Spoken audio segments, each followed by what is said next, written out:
I'm Hal Humphreys, and this is your weekly briefing from PI Education. This month we're talking about upstream thinking. In 2004, FEMA, in conjunction with several state and local emergency response organizations in Louisiana, got together to game out a scenario in which New Orleans faced a catastrophic hurricane. The fictional hurricane was named Pam, and they had planned to do 4 long weekend sessions with over 300 emergency response officials from FEMA, state, and local government to figure out how to deal with a catastrophic storm. They met for the first session and gamed out certain scenarios, and they did a lot of planning and talking that weekend, but they didn't follow through with the next 3 sessions.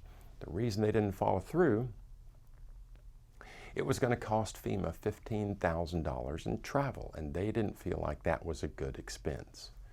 Well, as we all know, in 2005, Hurricane Katrina came through and catastrophically impacted New Orleans.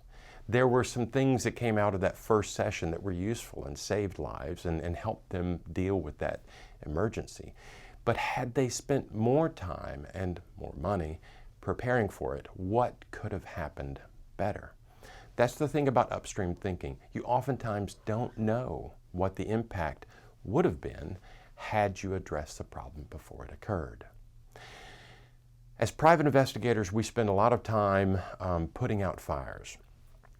We spend a lot of time dealing with actual emergencies. Somebody's life is on the line, somebody's spouse is cheating on them, and you've got to go take the picture that afternoon. It's a lot of emergency response kind of stuff and urgent response kind of stuff, not really emergency. Here's the thing. Can you spend some time and possibly some money up front and make your life a little bit easier? One of the things that I've done, and I did this several years ago, I invested in Harvest app. It's an app that helps you keep track of time. It's not inexpensive, but it keeps me on track and it keeps me organized as I go through my daily life of being a private investigator. I would encourage you to look at your process and identify things that you could use to make your process a little bit easier.